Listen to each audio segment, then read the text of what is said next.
What's up, everyone? I'm Leah B. Jackson. I am here once again with Graham Nardone from the Sims 4 team, and today we're going to be looking at the genetics in the Sims 4. It's a new sort of way that you can have families in the game. Absolutely. So let's take a closer look at genetics. We're going to hop into Create a Sim here. And so we've got my Graham Sim here. It's looking pretty sharp today. Yes. But if we start to play with genetics, we can do some really cool things. So I'm going to add another Sim here. And that's my little child if I had a daughter. It freaks me out a little bit. Now, of course, I can change it up and go through a few different looks for her. But again, it's pulling those genetics down from my Sim himself. Okay. Now, I can do cool stuff because I don't just have to make a child. I can go in the other direction as well. So let's say I wanted to make my mom here. A little punk look on her. Now, I could do my mom as an elder, or I could do my dad as an elder. And again, they're retaining. See, he's got his hairstyle there with me. Right. He's a little more hip than me with the earrings. He definitely still looks like your Sim, though. I can see it in there. For sure. So let's hop back to child mode because I can pull it from my single Sim, or I can add another Sim here. So let's grab her. And you really start to see how some of it blends together. We've got kind of a middle skin tone between the two of them there. Right. And again, it's pulling aspects from both of them now. And of course, I could make him a teen as well if I wanted. Oh, gotcha. So it's pretty cool. And this is more detailed genetics than we've ever had in a Sims game. The way it looks at the different aspects of the Sim and starts to piece it back together is just really cool to see in action.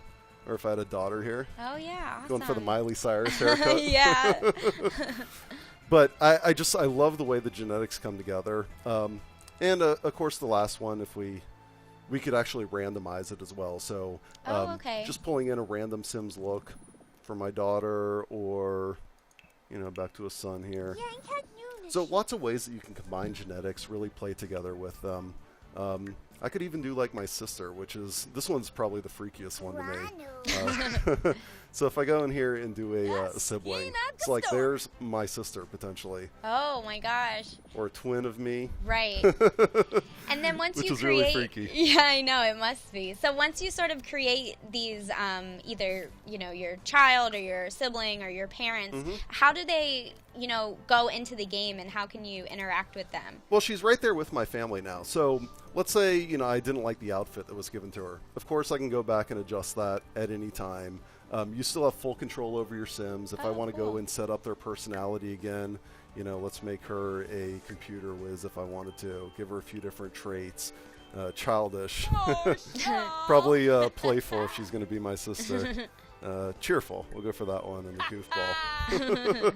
So you still have full control over these Sims that come through via genetics. Gotcha. We just give you lots of different control over how you want to play your game. And of course, that all plays out in-game as well. So if I were to go in and actually have a child with somebody else, have my Sims have a baby in-game, all those genetics still come into play as well. So it's really cool how it all combines and works together. That's what I wanted to ask you, is sort of when you have, these generations of Sims in game, then will, these still come into play? Will you be able to, have aspects from both characters from in-game, not just in the Create a Sim mode? Yeah, of course.